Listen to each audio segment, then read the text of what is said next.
Marcos Saldanha.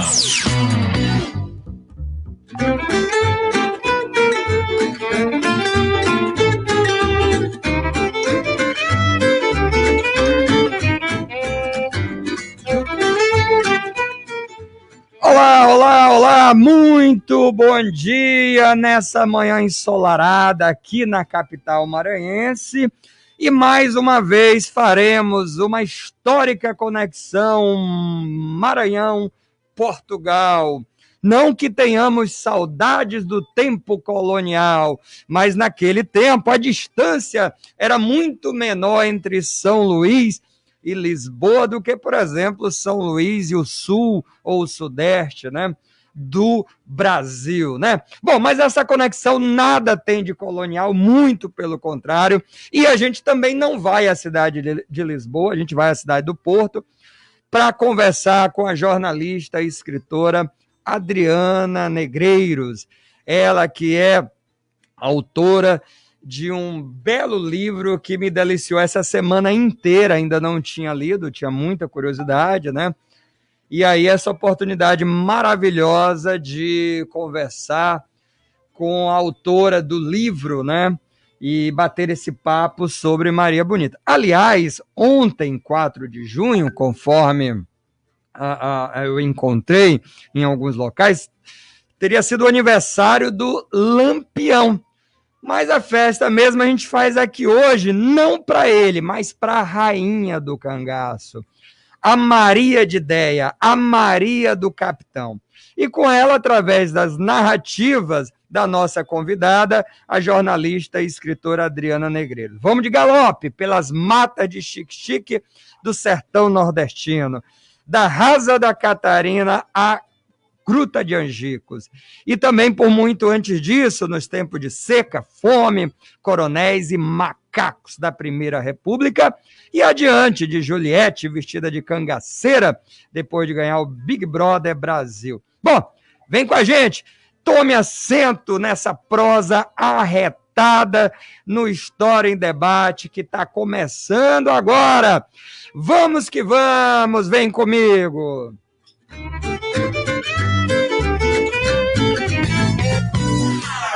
Marcos Saldanha.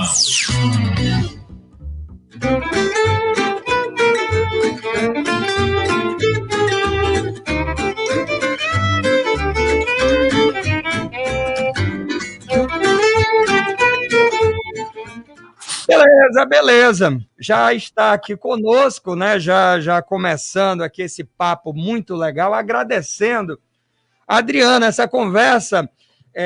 A gente tinha pensado nela ainda para o mês de maio, aí a Adriana pediu para adiar um pouquinho o junho, aí que ela está cheio de projetos, cheio de planos, aí, tarefas, aí. Escrever não é fácil, né, Adriana? É muito gostoso ter escrito, ter cumprido a tarefa, mas sentar e escrever é dureza. E eu queria saber como é que você está. Está tudo bem aí? Você está na cidade do Porto, é isso? Seja bem-vinda. Isso, bom dia para você, bom dia aos ouvintes da Rádio Tibira, desculpa. E agradeço muito o convite de vocês, e para mim é uma grande honra, adoro São Luís, tenho inclusive aqui no meu escritório alguns quadrinhos que eu trouxe numa viagem que fiz a São Luís, e estou na cidade do Porto mesmo, aqui em Portugal, e também peço desculpas pelo atraso todo a conceder essa entrevista, porque os últimos tempos foram realmente muito corridos. Eu estava finalizando o meu segundo livro, que entreguei para a editora há pouco tempo, então, assim, mas fico muito feliz que tenha conseguido encontrar uma brecha aqui na agenda para a gente bater esse papo. Tenho certeza que vai ser uma delícia. Pois é, essa teria sido já a minha primeira pergunta sobre a questão de São Luís, se você conhecia, né? Eu sempre pergunto aos convidados, assim, você esteve quando por aqui e como foi essa vinda, como é que foi essa relação com a cidade de São Luís e com o Maranhão? Eu fui 2 vezes para o Maranhão, sempre a trabalho, sempre como jornalista, e adorei a cidade, é uma cidade muito bonita, muito acolhedora, né? Fiquei muito encantada pelo artesanato local E também, numa época, acho que no começo dos anos 2000, eu fiz uma viagem pelo interior do Maranhão, estava fazendo uma matéria para o Diário do Nordeste, que é um jornal de Fortaleza, onde eu trabalhava na época, e eu estava investigando os escândalos do Finó, do finado Finó. E fiz algumas viagens, fiquei uma temporada no interior mesmo, foram sempre viagens muito agradáveis. Eu gosto muito de viajar pelo interior do Nordeste e adorei São Luís, uma cidade muito bonita que eu gostaria de voltar, tão logo passe toda essa confusão aí da pandemia. Pois é, legal. Adriana, e me conta agora como foi que a Maria Bonita, eu li, ouvi em alguma entrevista sua, que o contato com a Maria Bonita teria sido, talvez com traços, a voz, algumas histórias contadas de alguém do Nordeste, mas aí eu queria saber, assim, em que momento você decidiu escrever, parar e dizer, bom, porque a Maria Bonita, ela, para qualquer jornalista, ela é um desafio, porque ela é quase um domínio público, não tanto como o Lampião, claro, mas também tem isso. E quando o jornalista meio que define, vou falar de Maria Bonita, também não é uma decisão fácil, né? Você entrar naquele objeto, que é o cangaço, entrar naquela temática, naquele universo. Então eu queria que você falasse mais desse momento que você falou assim, agora, vou nisso aqui, é aqui que eu vou mergulhar. Como foi que esse tema se tornou forte, né? Se impôs, essa é a questão para você. Marcos, em 2013 eu era jornalista em São Paulo, trabalhava na editora Abril, eu era editora da revista Cláudia. Eu já tinha construído uma certa carreira na Abril como editora de revistas, eu tinha passado pela Playboy, onde trabalhei durante muito tempo fazendo aquelas entrevistas, né, com celebridades, né, e antes eu tinha trabalhado na Veja. Em 2013 eu resolvi que eu ia largar essa vida corporativa e ia virar uma jornalista freelancer, até para poder escrever sobre assuntos que me interessavam. Eu sou de Fortaleza, né, eu nasci em São Paulo, mas eu cresci em Fortaleza, e a minha família é uma família do Nordeste, os meus pais são do Rio Grande do Norte, de uma cidade chamada Mossoró, e eu sempre tive muita vontade de escrever sobre os temas que me diziam mais respeito, que eram os temas do Nordeste, mas como você deve desconfiar, a imprensa sudestina, né, especialmente hoje um pouco menos, mas no passado isso era mais forte. A imprensa sudestina tem muito pouco interesse no Nordeste, ou interesse em cobrir o Nordeste de uma forma que não seja caricata, que não seja aquela forma preconceituosa, né, que não seja aquela forma que muitas vezes é retratada nas novelas, né? E então eu comecei a procurar temas que me dissessem mais respeito, temas com os quais eu tivesse envolvimento pessoal, e foi aí que eu comecei a pensar na ideia de escrever um livro. E também eu queria escrever um livro sobre um assunto que fosse próximo de mim, pelo qual eu tivesse interesse. E depois de muito pensar, pensei em muitas histórias, né, eu decidi que eu poderia escrever sobre o cangaço, que era um tema que me fascinava desde criança. E esse tema me fascinava porque a minha avó, a vovó Alcinda, que já faleceu, ela, na época em que Lampião foi a Mossoró, em 1927, naquela tentativa frustrada de tomar Mossoró, a vovó Alcinda tinha por volta de 14, 15 anos e ela morava numa fazenda na zona rural de Mossoró. Ela morava numa fazenda não porque ela fosse filha de fazendeiro, mas porque ela era filha da criada, né? Criada que tinha morrido no parto da minha avó. E quando a mãe da minha avó morreu, a minha avó ficou ali com uma espécie de agregada, e aí virou uma nova criada. Ela morava nessa fazenda, né, do Dr. Duarte, e quando ela soube da aproximação do bando de Lampião, ela ficou apavorada. Ela sempre me contava essa história, porque o grande terror, né, o grande medo das meninas, muito embora na época ainda não houvesse mulheres no cangaço, mas havia ali um certo terror, um medo de que essas meninas pudessem ser roubadas pelos cangaceiros. E vovó Alcinda ficou apavorada com isso, né, e muito nervosa com essa situação, e o doutor Duarte, que era o dono da fazenda, e os filhos, e as outras pessoas ali da família foram foram, digamos assim, convocadas para compor ali aquele exército que se formou em Mossoró para impedir a entrada de Lampião. E eles conseguiram, né, de fato, Lampião não conseguiu essa proeza de invadir Mossoró. E vovó Alcina sempre contava essa história assim, com uma narrativa que era muito interessante, porque tinha ali, começava com o suspense, a expectativa pela chegada do inimigo, depois o inimigo chega, né, e é derrotado, e depois tem o sentimento do alívio. E ela contava isso e tinha muito orgulho de dizer que ela era da cidade que havia derrotado o Lampião. E até o final da vida, quando ela foi morar conosco em Fortaleza, sempre que chegava algum amigo meu na minha casa, alguma pessoa, e eu ia apresentá-la aos amigos, ela sempre dizia, meu nome é Alcinda, eu sou de Mossoró, a única cidade que conseguiu derrotar Lampião. Ela tinha isso como um grande orgulho. E, de fato, a cidade se orgulha muito disso. Há espetáculos, né, que encenam essa situação de 1927, no que tem muita razão de se orgulhar mesmo, porque foi, de fato, um grande feito. E então, quando eu resolvi escrever um livro, eu pensei, bom, talvez eu deva contar essa história que tanto me fascina, né? Mas esse momento também coincidiu com um momento da minha vida em que eu havia me aproximado muito das teóricas do feminismo, né? Porque depois de já ter uma vida profissional como jornalista, eu resolvi voltar para os bancos escolares e fui cursar filosofia na USP. E nesse curso de filosofia eu me aproximei muito de algumas teóricas do feminismo e que me abriram os olhos, inclusive, para a forma como a história trata as mulheres, né? Ou seja, me fez ver que as mulheres, de uma forma geral, têm a sua participação histórica negligenciada, silenciada, colocada de lado. Então, juntou ali um pouco das duas coisas, o interesse pelo cangaço, mas o desejo também de contar a história numa perspectiva que não fosse a perspectiva tradicional masculina, que fosse uma perspectiva feminista, eu diria, né?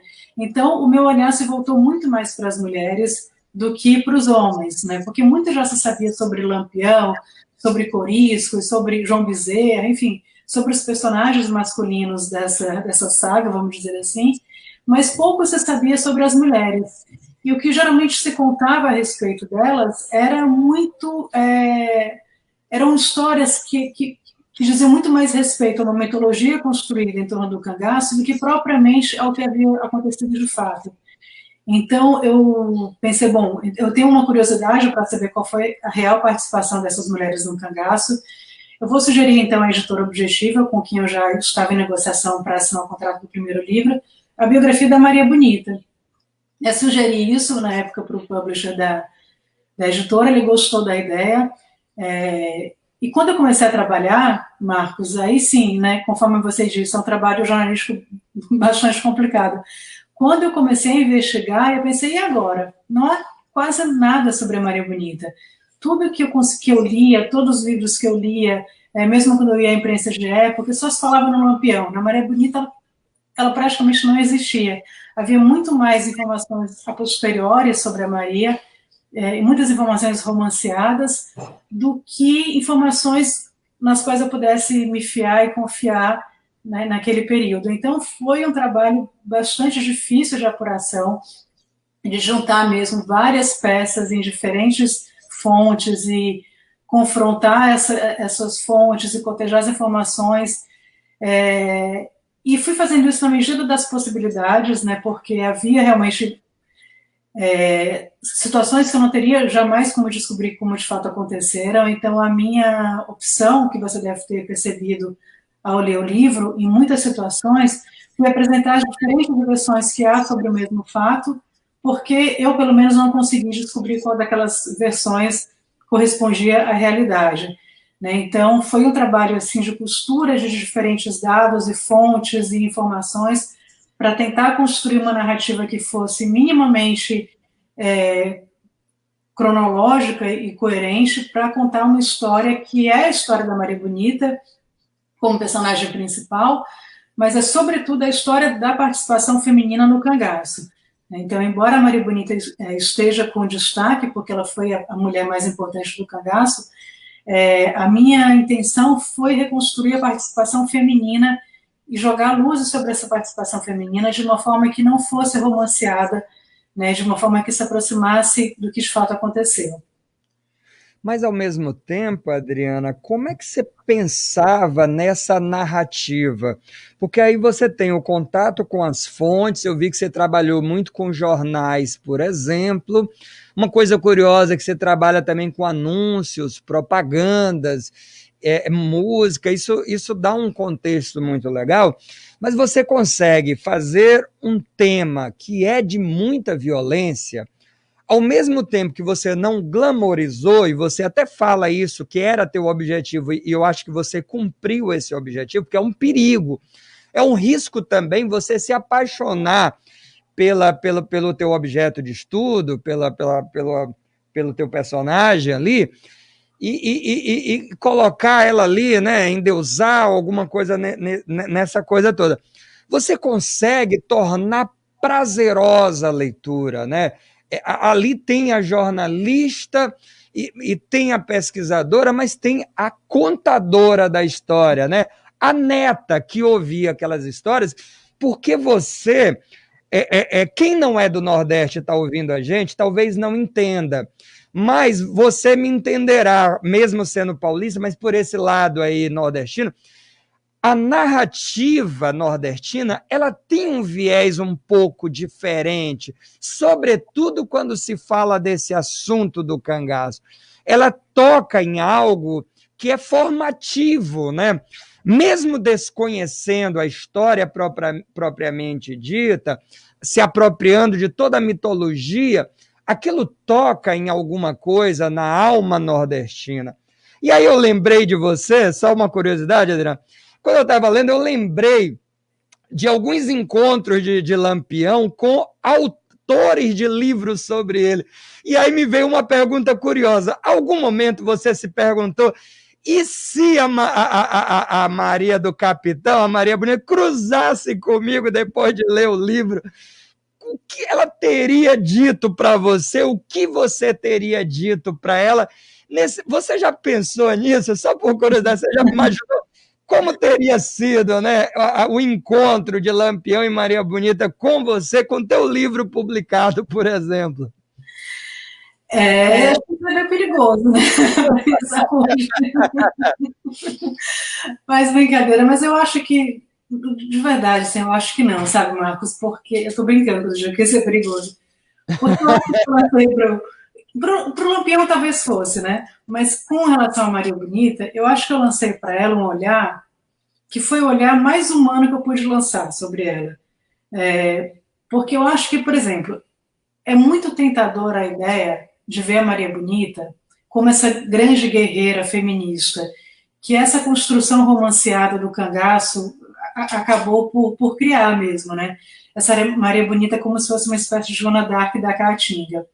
Eu acho que, por mais que pareça que é uma reverência a ela vê-la dessa forma, é desumano, porque você desumaniza a personagem. A Maria Bonita não foi nada disso, e nem teria como ser. Ela viveu nos anos 30, no sertão da Bahia, quando essas questões nem estavam postas. É um olhar muito anacrônico pensá-la, por exemplo, como essa mulher empoderada que lutava pelos direitos das mulheres. Não existia isso não tem cabimento pensar dessa maneira.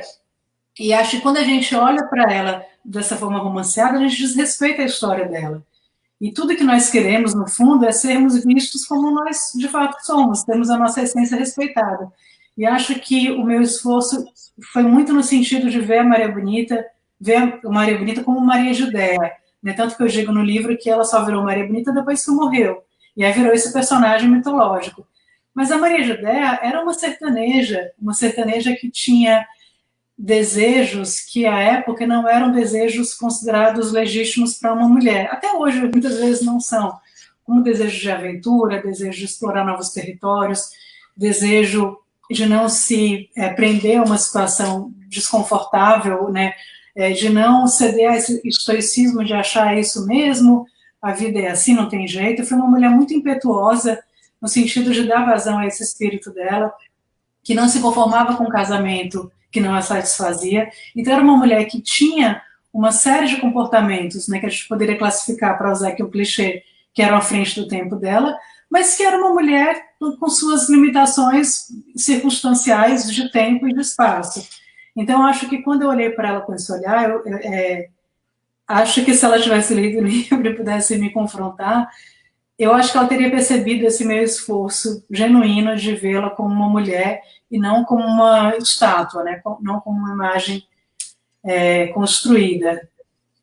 Pois é, e outras armadilhas nessa narrativa que você também teve que evitar era na questão do vitimismo, né, de quem foi ali. Claro que muitas mulheres vítimas, quase todas vítimas da violência, claro, mas que também em algum momento se tornam mulheres violentas também. Então é sempre uma armadilha como é que você vai contar essa história. E a outra coisa, nessa polarização também que a gente vive hoje, de esquerda e direita, você conta isso no livro, né? Quer dizer, o próprio cavaleiro lá da Esperança, o Prestes, ele caiu nisso, né? Ele, de alguma forma, tentou utilizar a narrativa do Lampião, que chegava à Rússia, chegava aos Estados Unidos, chegava ao exterior, numa época de polarização também, né? Comunismo, capitalismo, e de alguma forma também empresas capitalistas tiraram proveito, quer dizer, foram várias armadilhas. Eu diria que era um campo relativamente difícil para você caminhar. Como é que você conseguiu lidar com essas questões ao longo da construção do livro? Você tinha consciência desses riscos a cada momento que você ia caminhando, ou você deixou fluir, foi fazendo o teu trabalho e aí depois, né, deixa a coisa correr? Foi sim, Marcos.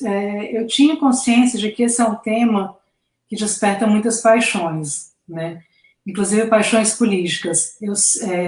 Isso não é de agora, mesmo na época, como você bem observou, o cangaço era disputado pela direita e pela esquerda quando ele existia mesmo, né? Quando o cangaço estava em vigor, já havia essa disputa.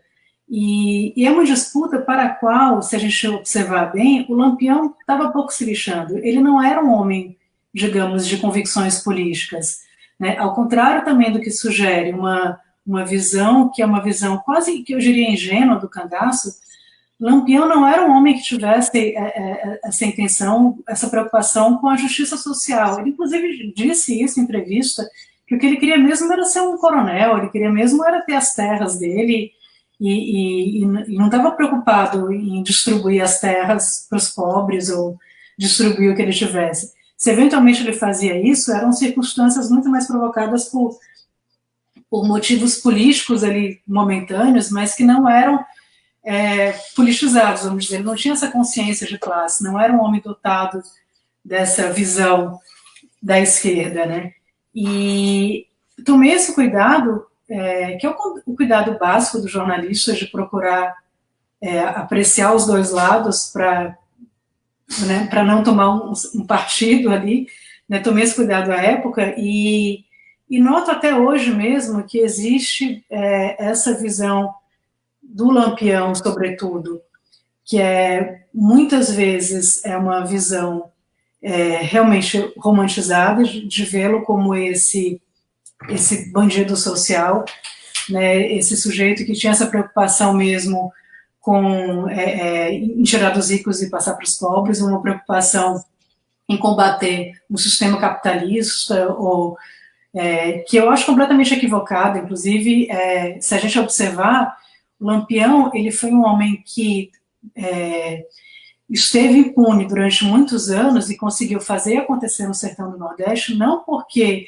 ele fosse, como gostava de dizer, protegido do padre Cícero ou tivesse o corpo fechado.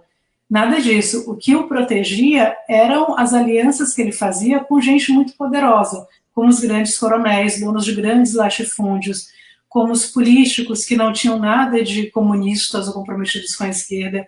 E Lampião agiu impunemente por causa dessas alianças que ele fez, inclusive com a polícia, né, com as forças repressoras.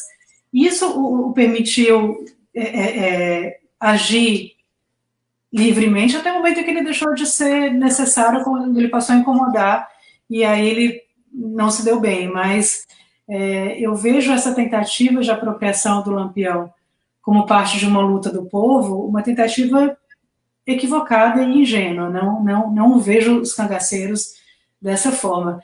Inclusive, até porque, se a gente for pensar, na prática, no modus operandi do cangaço, né, os cangaceiros eram esses adoradores de armas, né, que se aproximam muito dos adoradores de armas de hoje, que querem, que defendem uma justiça justiceira, que não estão preocupados com processos ou com julgamentos, né, estão muito mais preocupados com condenações arbitrárias, né, são esses defensores das armas a todo custo, são defensores da tortura. Então, eu vejo os cangaceiros e os adoradores do cangaço muito mais ligados a esse tipo de postura política do que, por exemplo, uma postura da esquerda que procura estabelecer negociações ou conversas, ou que tem marcos civilizatórios muito mais definidos do que dessas pessoas que defendem, por exemplo, a tortura e armas e por aí vai. Pois é, Adriano, nós estamos falando de uma época do Brasil, ali da Primeira República, e também da Revolução de 30, ou do golpe de 30, como queiram, do Getúlio Vargas. E aí o cangaço, ele tem uma fase, ele tem várias fases, quer dizer, o Lampião ele não é inventor desse modelo, na verdade ele é até herdeiro desse modelo. Mas no livro você coloca que tem um momento histórico importante que realmente eu lia o livro e comentava com a minha esposa. Eu fui lendo e ela foi lendo de tabela. Eu ia contando para ela, como provavelmente a sua avó foi contando as histórias para você, e eu ia contando. Sabe aquela coisa na hora do jantar? E eu muito animado. Você sabia isso? Você sabia aquilo? Eu gosto sempre de dar o feedback da leitura para quem escreve, porque eu sei que é um trabalho muito solitário, muito... E há um interesse, como será que esse livro vai ser lido? E eu gosto de dar esse relato. Então, eu contava muito essa coisa do marco a partir do momento que as mulheres entram no cangaço. E eu não tinha me dado conta, né? Eu sou professor de história ali no ensino médio, a meninada gosta dessa aula desde sempre, já há mais de 20 anos que eu estou em sala de aula. Essa é uma aula que a garotada curte. Mas eu sempre me preocupo como cada assunto vai ser trabalhado, a forma que você vai trazer aquele assunto. E o teu livro me deu a oportunidade de pensar algo que passa batido às vezes, porque essa coisa assim, a Maria Bonita, a Maria de Déia, ela significa também esse marco, e não é pouca coisa essa entrada das mulheres. Eu queria que você falasse um pouquinho mais sobre isso, quer dizer, do rapto, da violência, mas ao mesmo tempo, ainda assim, as mulheres começam a fazer parte daquela vida. Inclusive, tem uma coisa curiosa que você fala, que me parece que você dá ali uma alfinetada, me corrija se eu estiver enganado. Quando você fala que um dos cangaceiros associa a presença de mulheres à má sorte, e você, né, o narrador dá uma alfinetada quando diz assim, mas as mortes e os reveses começam mesmo com a chegada do Benjamin, o fotógrafo. Me parece que o autor a autora dá uma pronunciadinha ali, né? Não lhe condeno, viu? Não lhe condeno. Eu queria que você falasse um pouquinho dessa perspectiva a partir do momento que as mulheres entram e começam a fazer parte da vida do cangaço. Sim, Marcos, realmente, nos anos 20 não havia mulher no cangaço, e antes mesmo disso nos cangaceiros que antecederam o Lampião. E havia mesmo entre os cangaceiros, né, essa ideia de que mulher dava azar, né? E aí se dizia, imagina se tem uma mulher no bando de cangaceiros, a confusão que não vai ser. Né, elas vão engravidar. Como é que vai ser lidar com uma mulher grávida e com os meninos que nascerem?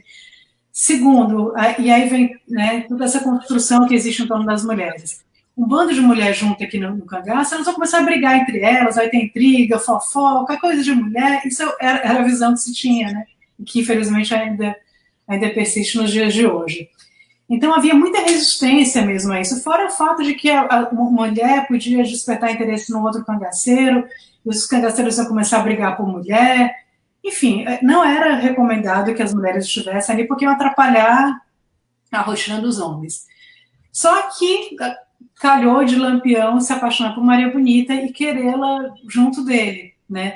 Então, quando a Maria Bonita foi levada para o bando pelo próprio Lampião, ele teve que mudar ali as regras do jogo, porque não ia fazer sentido, porque só ele ia ter direito a ter uma mulher e os outros cabras não. Além do mais, tinha outra questão, isso é muito chato para Maria ficar sozinha num bando de cangaceiros, sendo ela a única mulher. Então, o Lampião autorizou os seus cabras a levarem mulheres para o bando também. E aí tem um detalhe, que é um detalhe cruel, né? A Maria, como eu disse no começo da nossa conversa, era mesmo essa mulher impetuosa, que tinha esse desejo por aventura, por explorar novos territórios e por conhecer novos ambientes. Ela era essa mulher com esse espírito aventureiro.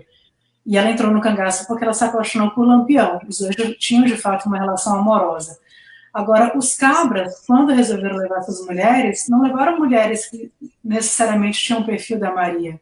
Havia muitas mulheres que foram levadas ali porque foram raptadas. E eles não raptavam mulheres, raptavam meninas de 11 anos, 12 anos. E essas meninas eram arrancadas, literalmente, das suas famílias. Daí, a gente remete ao medo que vovó Alcinda tinha de ser raptada, ainda que na época isso não fosse uma prática, mas já havia esse medo no ar. Né? E os cabras muitas vezes roubavam as meninas das famílias, né? Tanto que nas famílias do sertão havia um grande medo, era aquela história, quem tem suas filhas, lá vem, tá chegando o Lampião, quem tem suas filhas guarde, porque vai que alguém gosta de uma menina, ele vai levar e não tem querer, não tem jeito, não tinha querer da menina, não tinha querer dos pais, ou ela ia, ou ela morria, ou morriam os pais. Então era uma situação terrível, se a gente for considerar, né? Meninas que eram tiradas, muitas que eram crianças, brincavam de boneca ainda, que eram barbaramente violentadas para ter início à vida sexual delas, e submetidas a uma existência que, como a Dada definiria posteriormente, que era uma existência miserável. Mulheres que enfrentavam fome, sede, enfrentavam perseguição policial, dormiam ao relento, mulheres que engravidavam com muita frequência porque não tinham acesso a métodos contraceptivos e engravidavam, tinham gestações perigosíssimas que se davam numa situação de grande risco. Quando tinham seus filhos, não podiam criar os bebês, porque um bebê ou uma criança não combinava mesmo com a rotina do cangaço, então elas tinham a opção de dar os filhos para alguém que porventura quisesse, né, geralmente um juiz ou um padre, ou um fazendeiro, alguém mais abastado, para quem os cangaceiros muitas vezes mandavam essas crianças, ou quando não dava para fazer isso, simplesmente abandonar as crianças no meio do sertão. E essas mulheres, isso era uma violência, não preciso nem dizer qual o tamanho dessa violência para alguém ter que abandonar o seu filho dessa maneira, não poder criá-los. Então essas mulheres tinham de fato essa existência miserável dentro do cangaço, conforme definiu o Dada, e é natural que dentro de uma vida dessa, muitas delas se tornassem mulheres muito duras, né? O que você poderia esperar de alguém que tem uma vida dessa e que foi sequestrada aos 11 anos, estuprada e teve uma porção de filhos que precisou abandonar e que é constantemente violentada e que não tem mais nenhuma opção, porque essas meninas que eram roubadas, elas passavam a ser vistas pela polícia não como meninas que foram raptadas e precisavam ser resgatadas, mas como cangaceiras sem vergonhas mesmo. Então elas eram, a partir daquele momento, elas já viravam bandidas, então elas ficavam completamente entregues à própria sorte, porque não tinham mais a quem recorrer. Então é natural que muitas delas depois virassem mulheres muito duras, como foi o caso de Dada mesmo. Né? Eu não poderia esperar outra coisa delas. E tinha um problema também, Adriana, você cita no teu livro, aqui na página 16, o Código Civil em vigor de 1916 diz o seguinte: o marido é o chefe da sociedade conjugal, função que exerce com a colaboração da mulher no interesse comum do casal e dos filhos. Determinava o artigo 233 da legislação. No artigo 178, o Código ainda garantia ao homem o direito de anular o matrimônio contraído com mulher já deflorada. As esposas, contudo, resguardava-se o direito de reivindicar os bens comuns, móveis ou imóveis doados ou transferidos pelo marido à concubina. Fora do cangaço também, não era muito fácil. Também tem essa outra questão, né?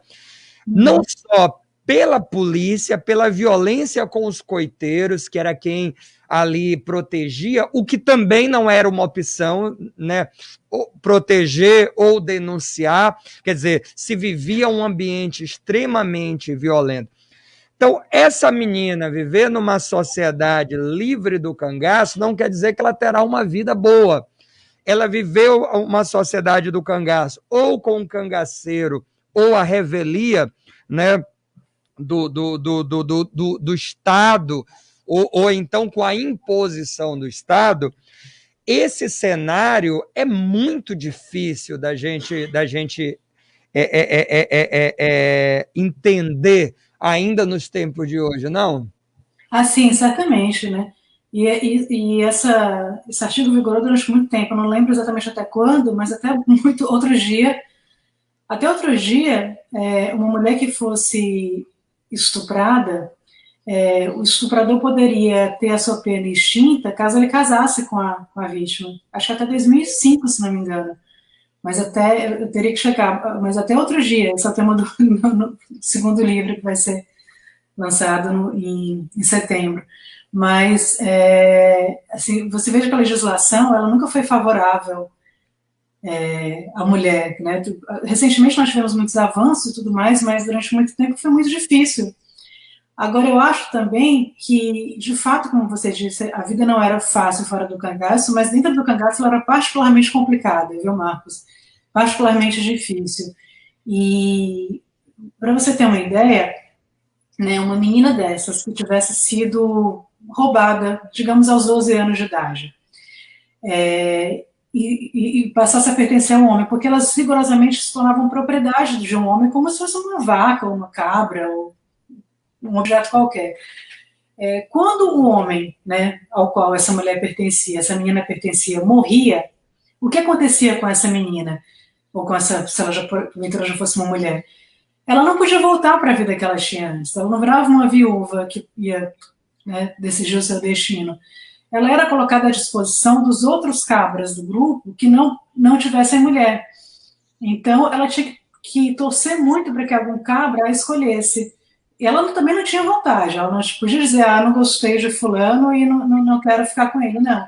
Um outro cabra escolheu e falou assim, essa aqui vai ser minha agora. É como se fosse uma herança mesmo. O sujeito morreu, a menina ficou ali, agora eu vou ficar com essa aqui para mim. Se por acaso ninguém quisesse essa mulher, ela podia ser morta, porque ela guardava tantos segredos e sabia tanto sobre a rotina do cangaço, que não era aconselhado que ela voltasse para a vida civil dela. Então, por mais difícil que fosse a vida fora do cangaço, e era para as mulheres, mesmo no sertão, né, por mais complicada que fosse a vida, eu tenho certeza de que dentro do cangaço era muito mais complicado. Sem dúvida, né?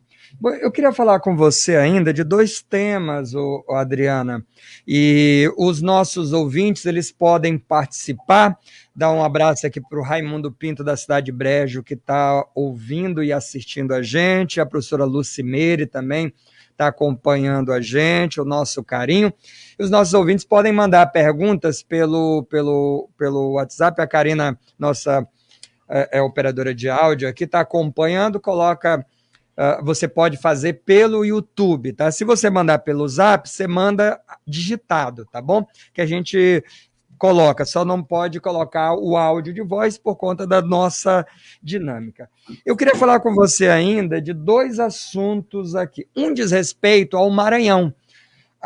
Nós já conhecemos a figura do Nina Rodrigues, ele é homenageado aqui no Hospital Psiquiátrico, né, o folclórico Hospital Nina Rodrigues, né?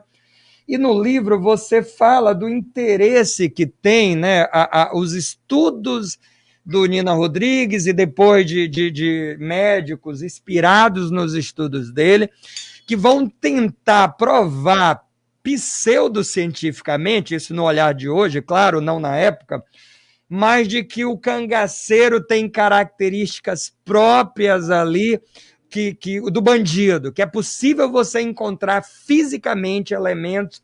Por isso, alguns médicos têm interesse em dissecar os cadáveres e passam a se interessar também pelas mulheres, do que levaria as mulheres a, entre aspas, perdição, ao mau caminho, que elementos essas mulheres teriam que as conduziriam a isso, né? Eu queria que você comentasse um pouquinho sobre isso. Isso essas teorias racistas estavam muito em voga ali no começo do século, né? Essas teorias que associavam a propensão à criminalidade às características físicas. E não à toa, as características físicas que eram associadas à criminalidade eram todas características físicas dos negros, né? Então se imaginava que o homem branco ele tinha menos propensão ao crime do que o negro, que era uma forma extremamente racista e cruel de sustentar uma suposta superioridade dos brancos, né, em relação aos negros. E eram teorias em voga na época, que eram teorias que, obviamente, hoje nós sabemos que são completamente estúpidas e cretinas, mas que à época eram levadas a sério por muita gente, né? E havia mesmo essa intenção de se estudar as cabeças dos cangaceiros para tentar encontrar nos traços físicos, né, uma tentativa de naturalização, né, de uma forma muito positivista de ver a criminalidade, como se fosse tão simples assim, como se fosse um traço biológico, aquilo que leva as pessoas a cometerem crimes, né, desconsiderando todas as outras questões sociais e que levam uma pessoa a uma vida criminosa. Por sorte, essas teorias não prosperaram, né, não chegaram aos dias de hoje com força, mas era o que se tinha na época. E quando a gente observa, por exemplo, o Estácio de Sá, que era um médico baiano, acho que era baiano, agora estou na dúvida, mas acho que sim, ele costumava, ao analisar os cangaceiros, ressaltar os cangaceiros negros, como o Zé Baiano, ele via muito mais crueldade nesses cangaceiros do que, por exemplo, no Corisco, que era meio aloirado. Até a forma como eles analisavam os próprios cangaceiros era uma forma que era que demonstrava muito essa influência dessas teorias racistas que estavam em voga naquela época. Pois é.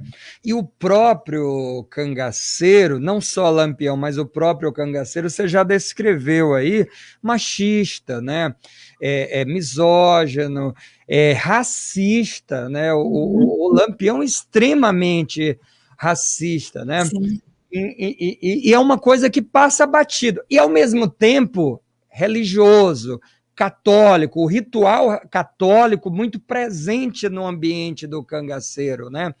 Então, é curioso isso. Você não acha assim que é uma mostra um pouquinho dessa contradição que se tem, quer dizer, extremamente religioso, mais machista, mais racista, violento, quer dizer, tá um pouco aí, ou muito das nossas contradições, e a gente gosta muito de exaltar esse herói, esse personagem, mas também com essas características. Eu acho que ele nos identifica. Quando eu digo nos, eu vou me incluir também como todo, né?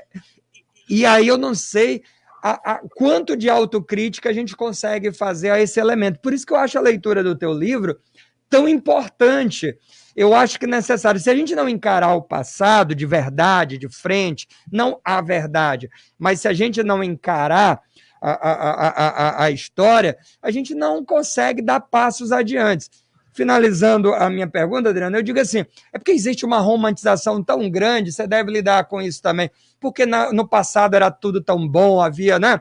Era tão melhor nos tempos antigos. Quando a gente lê teu livro, a gente vê o que era esse passado que as pessoas morrem de saudade e de nostalgia, né? E não era um passado muito admirável também, né? Sim, é verdade. Eu queria só corrigir o nome do médico, era Estácio de Lima. Falei Estácio de Sá. Pronto. Eu escrevi o livro há 3 anos, eu sempre dou umas escorregadas em alguns nomes. Acontece.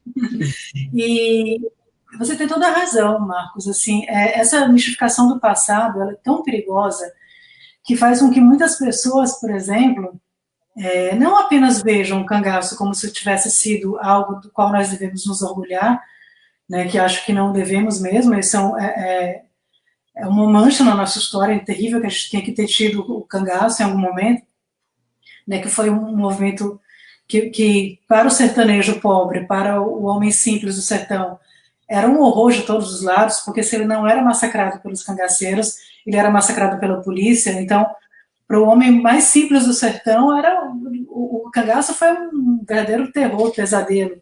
Não tinha nada de bonito nisso, né? Mas é muito importante a gente compreender o passado e olhar para esse passado com os olhos de hoje, mas considerando que o passado estava naquele tempo e, portanto, nós temos que compreendê-lo à luz daquele tempo. E é importante até para que a gente não romantize não apenas momentos históricos como o cangaço, como uma coisa que é absurda, mas que a gente vê acontecer hoje em dia, que é ver vantagens ou beleza em momentos trágicos da nossa história, como, por exemplo, foi a ditadura militar, né, como a gente que acha que, hoje em dia, que bons tempos eram aqueles em que as pessoas não tinham liberdade para falar o que pensassem, para expressar-se politicamente, né? Bons tempos eram aqueles em que as pessoas eram torturadas e mortas em calabouços por pensarem diferente. Então, olhar para o passado é muito importante para que a gente não cometa esses erros e essa estupidez, essa ignorância, essa imbecilidade de exaltar e de ter saudade de uma época que a gente tem que lembrar todos os dias como uma época de um grande terror que não pode voltar jamais, né? Quando a gente celebra a exceção, quando a gente celebra a tortura, quando a gente celebra a perseguição, quando a gente celebra, por exemplo, a perseguição à cultura, aos intelectuais, aos livros, a gente comete um erro de voltar para um período sombrio, desumano e que nós não podemos esquecer, mas que nós não podemos retornar a ele. Acho que tem que ser daqui para frente, né? E é por isso que é tão importante a gente compreender a história e compreender quais foram as consequências do que aconteceu naquele momento específico do país. Pois é, daqui para frente, né? Eu costumo dizer isso, bom ouvir de você também isso, né? É daqui para frente e sempre para melhor, né? Bom, agradecer aí um monte de gente que está acompanhando a gente está colocando aí na tela no YouTube, pessoal que está comentando no YouTube. Também um abraço aí para o nosso ouvinte, professor Vitor Eduardo, um prazer ter você, o Raimundo Pinto, que eu já coloquei aqui, o professor José Neres, também da Academia Maranhense de Letras, acompanhando a gente, a Meg, design, editora, ali da Livraria Maranhense, ali, né, da MEI, acompanhando a gente, muita gente legal aqui, fazendo companhia, conversando, a jornalista Anne Glauci Freire, também, que além de acompanhar, ajudou, sempre atenta aí na divulgação. Eu queria terminar, então, Adriana, já chegando na reta final, vou também pedir para você falar aí do teu livro. Eu, por exemplo, adquiri o livro, o e-book, através do Kindle, baixei sem dificuldade. Nas livrarias aqui de São Luís não foi difícil encontrar a versão impressa. Ele inclusive está bem vendido, assim, está bem fácil de achar, legal, isso é bacana também. De acontecer, deve ser uma alegria muito grande para quem escreveu o sucesso do livro, né? Mas eu queria que você terminasse falando do seguinte, vamos terminar falando de amor. Você consegue afirmar, claro que é a sua interpretação, né? Mas com o que você conviveu com a Maria de Déia, o que você conviveu esses anos todos com o Lampião? Eu estou há uma semana, já me sinto íntimo com o teu livro, imagina você que teve acesso a mais fontes. Você consegue falar de amor dentro do cangaço? Você descreve personagens que não amaram, né, casaram sem amar, se acomodaram, aceitaram a realidade, mas você conseguiu enxergar amor? Você chegaria a afirmar que o que aconteceu entre Lampião e Maria Bonita de fato foi amor? Há poucos casos, inclusive, de quando uma cangaceira era presa, de que o cangaceiro tentasse trazê-la de volta, buscá-la de volta.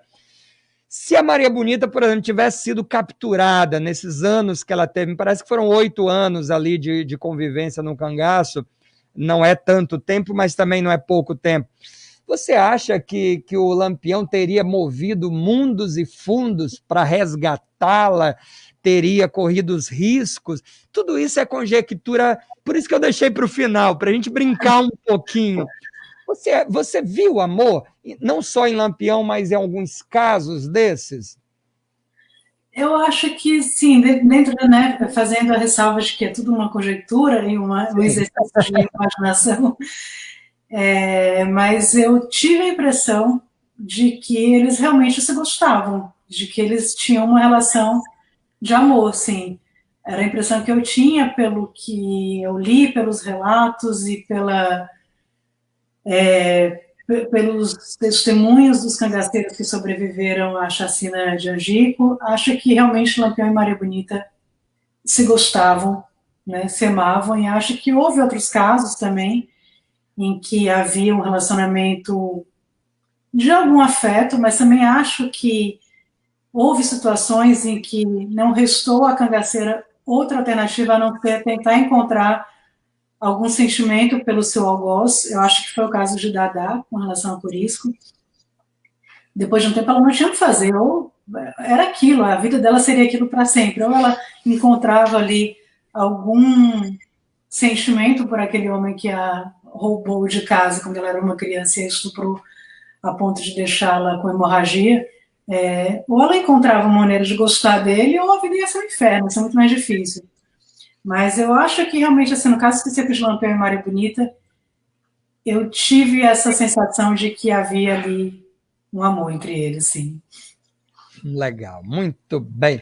Bom, já chegando ao final do nosso programa, eu queria agradecer a sua generosidade em participar conosco hoje. É 1 hora e eu sei que é muito para quem está produzindo, para quem está trabalhando, quem tem compromissos com a editora, trabalho, isso não é fácil, tá? Muito obrigado, Adriana. Eu estava muito ansioso por esse nosso papo, por essa temática, né? Os nossos ouvintes aí agradecendo muito aí também a sua participação, citar também o Rodrigo do Norte, professor acompanhando a gente, entre mais outros ouvintes que poderão assistir essa entrevista na íntegra, ela fica salva na Rádio Timbira, lá no YouTube, você pode assistir a hora que quiser novamente. Adriana, olhando para o futuro, o que está vindo aí para a gente aí, novinho aí, para esse ano ainda? Sim, eu entreguei à editora faz pouco tempo o meu novo livro, que é uma investigação sobre violência sexual no Brasil. Né? Vai entrar em pré-venda em agosto e em venda mesmo nas livrarias no comecinho de setembro. Acho que eu não posso ainda antecipar o título, porque isso ainda está sendo negociado com a editora, enfim, mas em breve eu poderia dar mais detalhes, mas já antecipo que é um livro sobre violência sexual contra mulheres no Brasil. Pronto. Aí você já firmou o compromisso aqui, que eu já comprometi você, depois do livro lançado, voltar para conversar mais um pouquinho com a gente. Eu vou ficar na tua cola. Por favor, Marcos, vai ser um prazer imenso. Obrigado, então, Adriana. Obrigado aos nossos ouvintes. Foi um prazer a sua simpatia, a sua disponibilidade.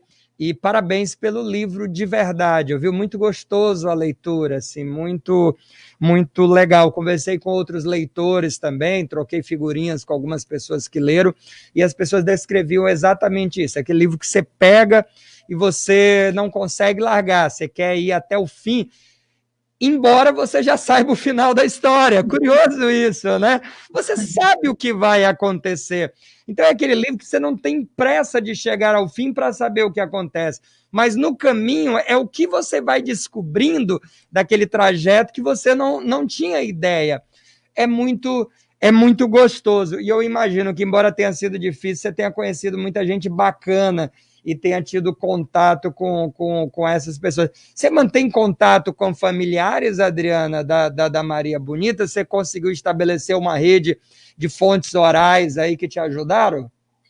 Não tive contato especialmente com os parentes da Maria Bonita, até porque são pessoas que não conviveram com a Maria Bonita, né? Pois é. Não a conheceram. E como o livro terminava na morte da Maria Bonita, eu achei por bem me restringir a outras fontes, não a essas. Mas realmente conheci muita gente interessante ao longo do processo, não só de produção do livro, mas sobretudo depois, né, no trabalho de divulgação, nas ocasiões em que eu participei de eventos. Conheci o professor Frederico Pernambucano de Mello, que era uma pessoa por quem eu tinha e continuo a ter enorme admiração e respeito. Conheci muita gente bacana, muitos jornalistas como você, por exemplo. E é sempre uma grande alegria, né, juntar essa moçada ao círculo de relacionamento, gente bacana, do bem. A gente tem precisado disso, especialmente nos últimos tempos. Tá bom, obrigado. Então, a gente conversou com a Adriana Negreiros, direto ali do Porto, matando um pouquinho a saudade aqui do Maranhão, ainda que assim, de forma virtual, Adriana, doido para acabar essa pandemia, e aqui tem uma feira do livro, o pessoal que está ouvindo a gente, tragam a Adriana, vamos trazer a Adriana para cá, a gente tem uma feira do livro geralmente em setembro, esse ano imagino que não vai acontecer, pelo menos presencialmente, mas está aí, um nome legal para esse momento e para outros eventos literários da cidade, mas em especial, acho que a Feira do Livro é uma boa oportunidade para ter a Adriana aqui conversando com a gente, com o nosso público, autografando os livros, e quem sabe aí já ela com livro novo, fazendo lançamento aqui, olha só. Ouviu? Vamos lá, turma que planeja e organiza a feira. Tá dada, fica a dica, viu? Só vou dizer isso, fica a dica. Adriana, obrigado, viu, querida? Tudo de bom para você. Marcos. Obrigada a você, obrigada aos ouvintes da Rádio Timbira, não erro mais. É isso aí. Valeu, gente. Muito obrigado, então, continue aqui na Nova 1290, continue conosco, a programação está muito boa. Hoje ainda tem Balaio Cultural com Zema Ribeiro, Giza Franco, excelente programa cultural aqui no nosso início de tarde. Hoje tem estreia, Dom Barreto, rapaz. Luiz Barreto, músico, operador de áudio, radialista, vai estar estreando à noite, né? Os Tambores do Maranhão. Eu não perco, eu não sou bobo nem nada. Saudade que eu tô. Essa abstinência de festa de São João, vou curtir a estreia do nosso querido Dom Barreto aí, o programa dele todo especial. Não deixem de acompanhar ali hoje à noite, tá bom? Beleza? Forte abraço, excelente final de semana. Continue ligado com a gente. Karina Prazeres, seja bem-vinda. Um prazer você aqui. Olha só que tema, né? Maria Bonita traz Karina Prazeres aqui para operar os áudios. Que legal, que bacana, uma companhia. As mulheres também aqui operando a mesa. Essa rádio aqui é democrática, além de histórica, é democrática. Isso é legal. E Dom Barreto dando um salto bacana para arrebentar aí numa estreia hoje à noite. Beleza? Excelente final de semana. Tchau, tchau, valeu, se cuidem, vacina, hein? Vacina, aproveite a sua oportunidade, não deixe de se vacinar e vacinar quem você ama também, tá bom? Tchau, tchau, continue com a gente.